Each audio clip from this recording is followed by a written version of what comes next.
안녕하십니까. 365 성경통독 학개서와 스가랴서의 강의를 맡은 최에스겔 목사입니다. 오늘 개요를 통해 살펴보게 될 학개서와 스가랴서는 포로 귀환 이후 예루살렘 성전을 다시 건축하는 상황을 배경으로 하고 있는 소선지서입니다.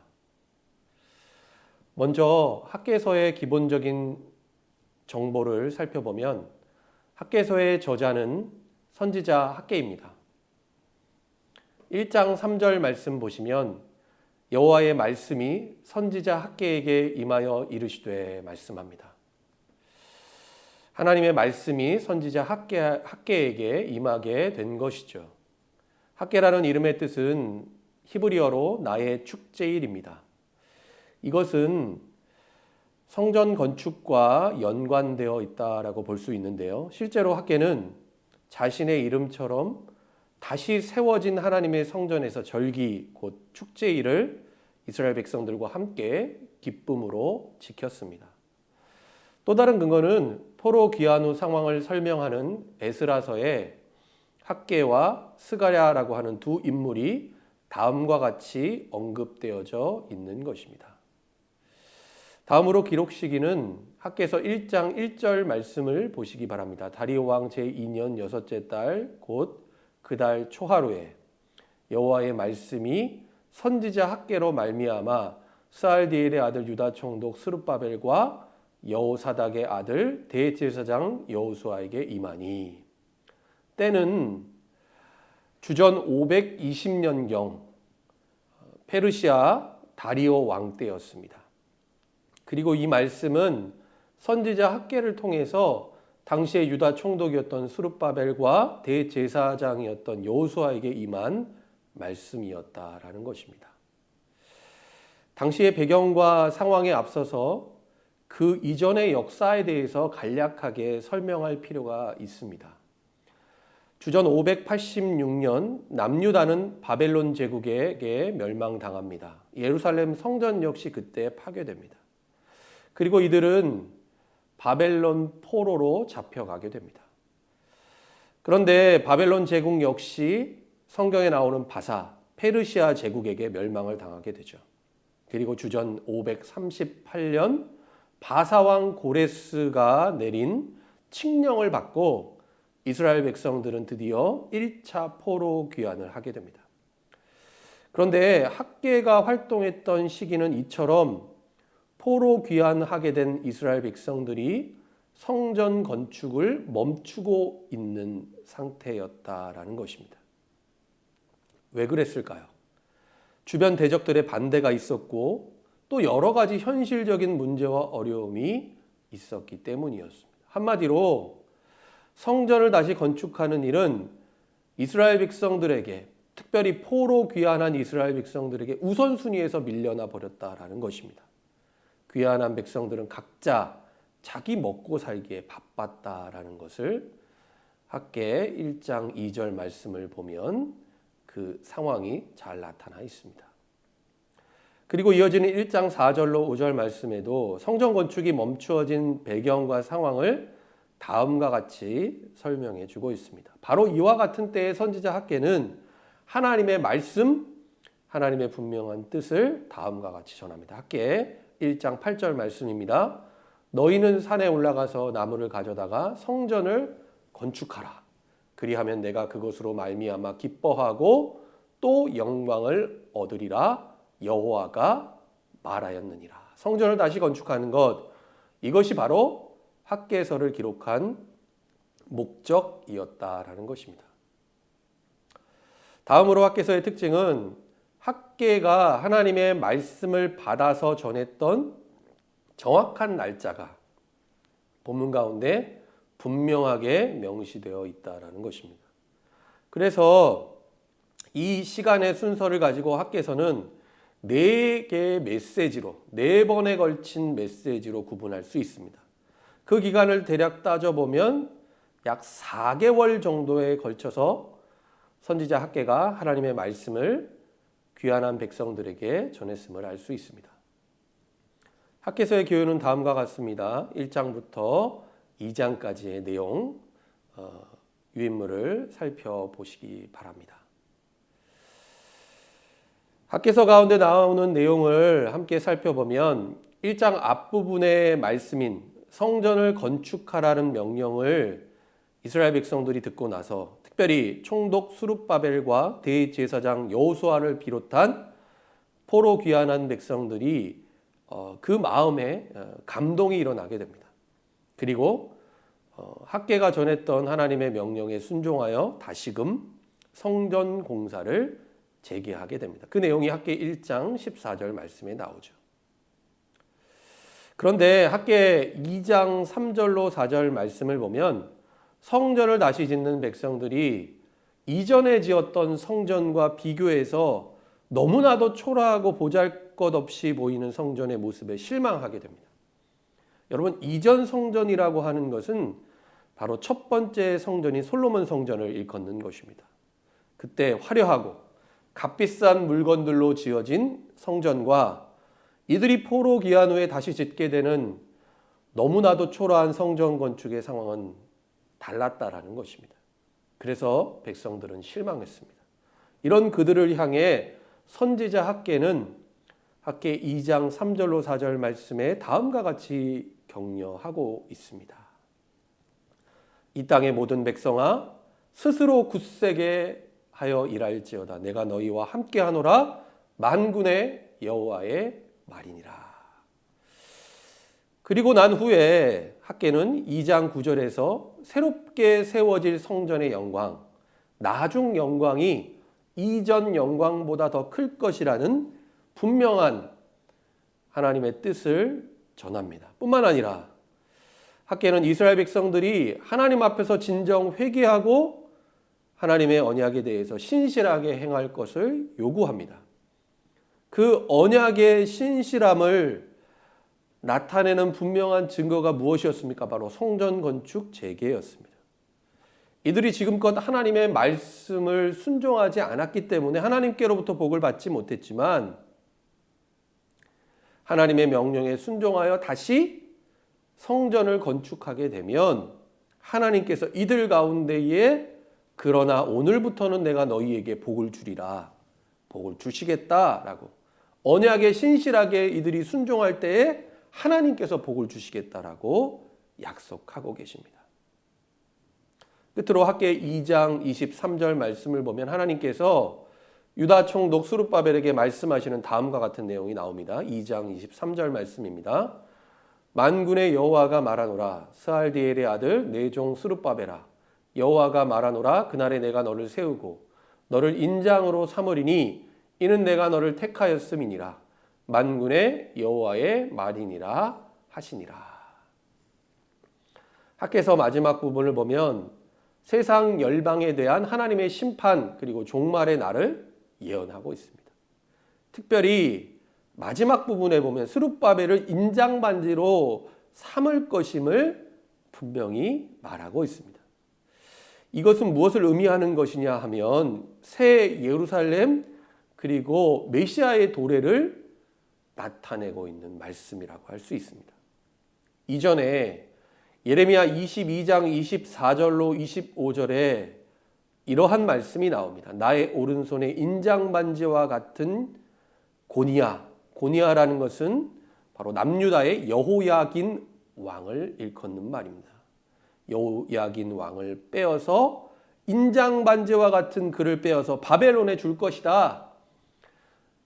이스라엘이 이와 같이 멸망하게 될 것이다 라는 그 표현을 오늘 학개서 2장 마지막 부분의 말씀에 정반대로 사용해서 하나님 나라에 대한 미래의 소망을 나타내고 있다라는 것입니다.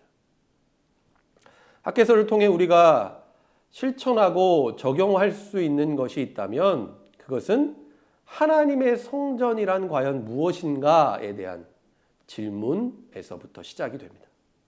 눈에 보이는 성전, 첫 번째 성전인 솔로몬 성전에 이어서 오늘 학개서에 등장하고 있는 다시 건축하게 된 스룹바벨 성전, 그리고 신약시대 예수님 당시의 헤롯 성전은 무너졌습니다.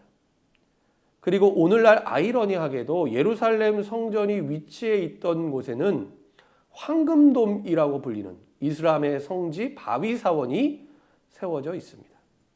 여기서 우리는 두 가지를 생각해 볼 수 있습니다. 하나는 예수님께서 친히 참 성전이 되신다라는 것입니다.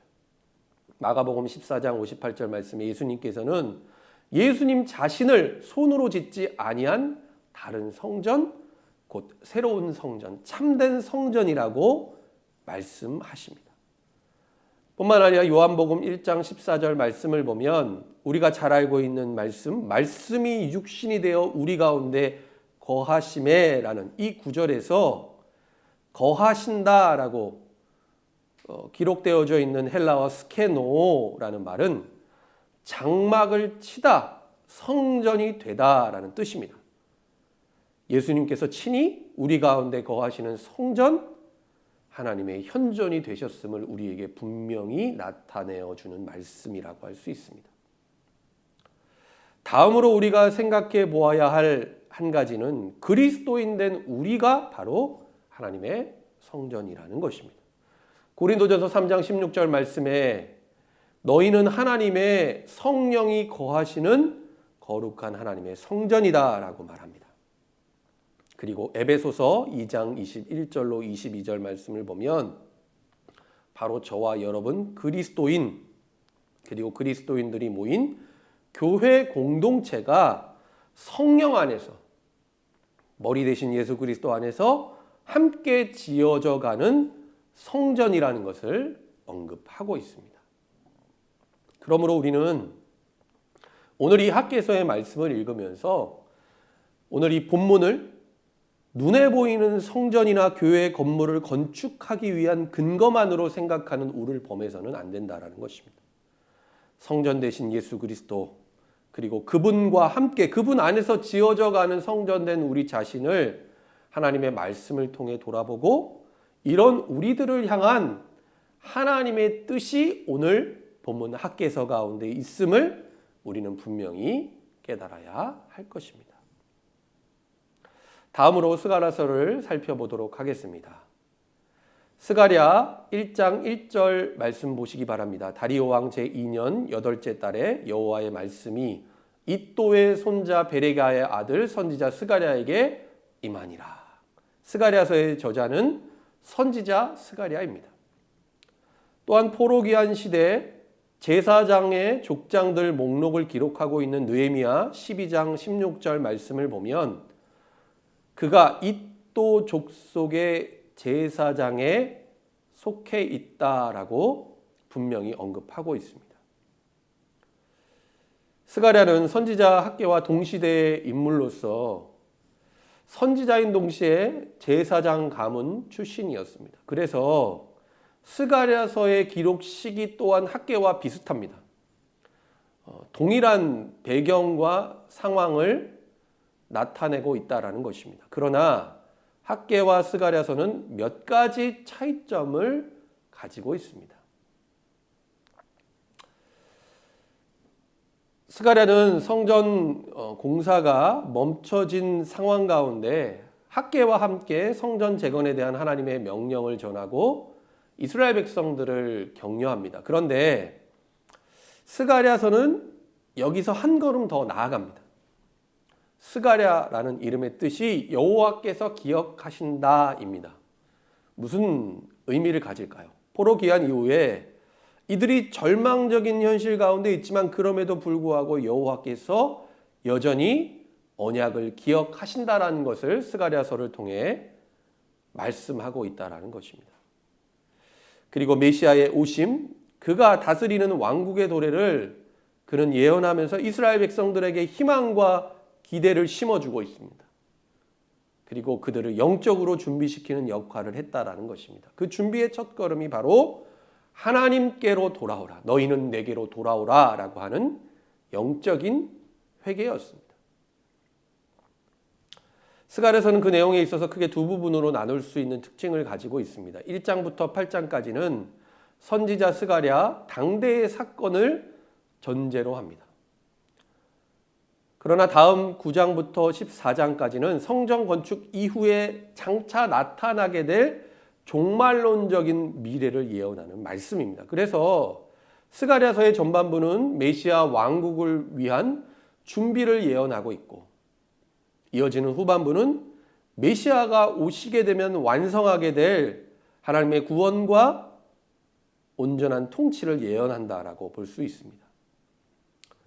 스가랴서의 개요는 다음과 같습니다. 그런데 그 내용의 전반부에서 우리가 주목해 볼 것은 스가랴서의 8가지 환상이 등장하고 있는 것입니다. 그리고 9장부터 시작되는 후반부는 하나님께서 열방들을 심판하시고 하나님의 백성들을 회복하시며 예루살렘을 구원하신다라는 것, 바로 메시아 예언, 그리고 마지막 날 여호와의 날에 대한 내용을 담고 있습니다.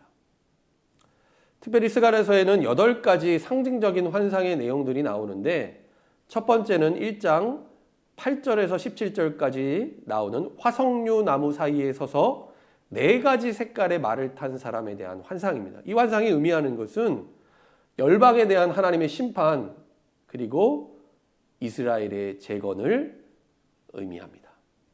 두 번째 환상은 1장 18절에서 21절에 나오는 네 뿔과 대장장이 4명에 대한 환상입니다.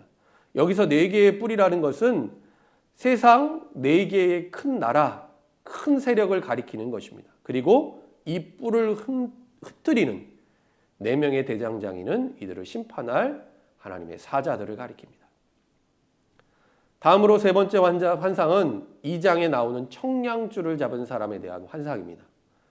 이 사람은 예루살렘을 재건하기 위해서 측량을 시작합니다. 그런데 예루살렘은 성곽 없는 성읍이 될 것이라고 말씀합니다. 그 이유가 2장 5절 말씀에 나오는데, 그것은 하나님께서 친히 그들을 보호하시는 불로 둘러싼 성곽이 되어 주실 것이기 때문입니다. 네 번째 환상은 3장에 나옵니다. 대제사장 여호수아가 여호와의 천사 앞에 섭니다. 그런데 그가 입은 옷은 더러운 옷이었습니다. 그러자 하나님께서 그 옷을 벗기셔서 아름다운 옷을 입히시고 정결한 관을 그의 머리에 씌우시는 그런 모습을 나타내는 환상입니다. 대제사장이라는 것은 이스라엘 백성들을 대표하는 사람입니다.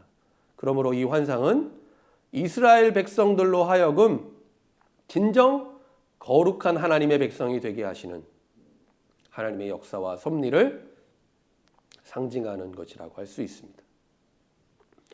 다섯 번째 환상은 4장에 나오는 순금 등잔대와 두 감람나무에 대한 것입니다. 이 환상 가운데 4장 6절 말씀을 보면 우리가 잘 알고 있는 말씀이 나오는데, 하나님께서 스룹바벨에게 하신 말씀, 이는 힘으로 되지 아니하며 능력으로 되지 아니하고 오직 나의 영으로 성령으로 되느니라 하고 하는 성령의 임재, 그리고 성령의 기름 부으심에 대한 약속을 나타내고 있습니다.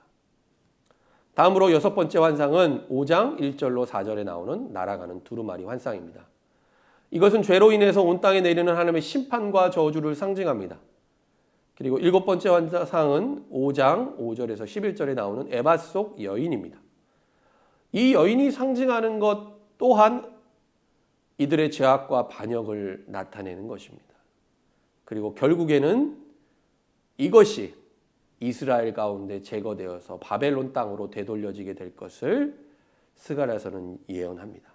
마지막으로 나오는 8번째 환상은 6장 1절에서 8절에 나오는 4개의 병거입니다. 이 환상은 온 땅 위에 임할 하나님의 심판, 그리고 하나님의 절대 주권과 통치를 상징하는 그런 환상이라고 할 수 있겠습니다. 8가지 환상에 이어서 스가랴서에 나오는 내용을 몇 가지 살펴보면 다음과 같습니다. 7장 5절로 7절 말씀을 보면 하나님께서는 형식적으로 규례에 맞춰서 이들이 행하는 금식보다 친정 이들이 하나님의 말씀, 선지자들을 통해 그들이 외친 하나님의 진리의 말씀을 듣고 들은 말씀 그대로 순종하기를 원하신다라는 것입니다. 스가랴서는 하나님의 심판 뒤에 있게 될 예루살렘의 회복에 대한 메시지를 전하고 있습니다. 여러분, 그런데 왜 하나님께서 이스라엘 백성들에게 이와 같이 심판과 징계를 내리셨을까 생각해 보면 이스라엘을 정말 질투하시기까지 사랑하시기 때문이었습니다. 그래서 이들이 죄악과 불순종으로 인해 하나님의 심판과 징계를 받지만 궁극적으로는 어떻게 하십니까? 하나님께서 이들을 회복하시고 구원하신다라는 것이죠. 그런데 심판의 대상은 단지 이스라엘 백성들에게만 해당되지 않습니다. 그리고 무엇보다 이스라엘의 회복과 구원은 반대로 이방 민족들에 대한 심판과 그들의 멸망을 의미하는 것이었다라는 사실입니다. 또한 스가랴서는 이스라엘을 구원할 메시아 왕으로 오실 그분에 대한 예언의 말씀을 다음과 같이 언급하고 있습니다. 스가랴 9장 9절 말씀입니다. 시온에 따라 크게 기뻐할지어다. 예루살렘에 따라 즐거이 부를지어다. 보라, 내 왕이 내게 임하시나니 그는 공의로우시며 구원을 베푸시며 겸손하여서 나귀를 타시나니 나귀의 작은 것 곧 나귀 새끼니라. 그리고 이어지는 스가랴 9장과 10절 말씀을 보면 하나님께서 하나님의 백성, 자기 백성들을 구원하시고 다시금 그들을 번성하도록 회복시켜 주실 것임을 약속하십니다. 뿐만 아니라 이스라엘 백성들의 완전한 회복, 구원, 그리고 이방 원수들이 하나님의 심판으로 말미암아 멸망하게 되는 날이 올 것을 마지막 14장에 언급하고 있는데 그날이 바로 여호와의 날입니다. 스가랴서는 소선지서 가운데 메시아에 대한 예언의 말씀이 가장 많이 담겨져 있는 책입니다. 그래서 신약에 보면 스가랴서는 무려 70회 이상 인용되어집니다. 중요한 몇 구절만 우리가 살펴보면 앞서 언급했던 스가랴 9장 9절 말씀은 예루살렘 입성하신 예수님께서 어린 나귀를 타고 오신 사건을 통해서 그대로 성취됩니다. 그리고 스가랴 13장 7절 말씀은 고난당하시는 목자 되신 예수 그리스도를 예표합니다. 그러나 메시아이신 예수님께서는 마지막 날에 만왕의 왕으로 영광 중에 다시 오셔서 세상 열방을 심판하시고 영원한 하나님 나라를 세우시며 그 나라를 통치하실 것임을 또한 약속하고 있습니다.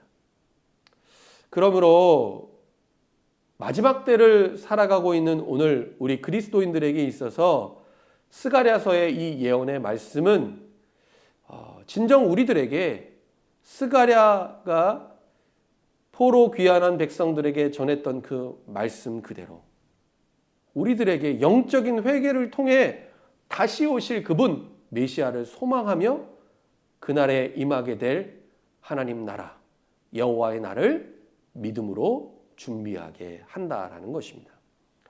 여러분, 이것으로 학개서와 스가랴서에 대한 개요를 마치겠습니다. 이제 본문을 읽으면서 오늘 배운 내용들을 떠올리시고 또 하나님께서 주시는 말씀의 깊고 풍성한 은혜들을 누리실 수 있기를 바랍니다. 이것으로 강의를 마치도록 하겠습니다.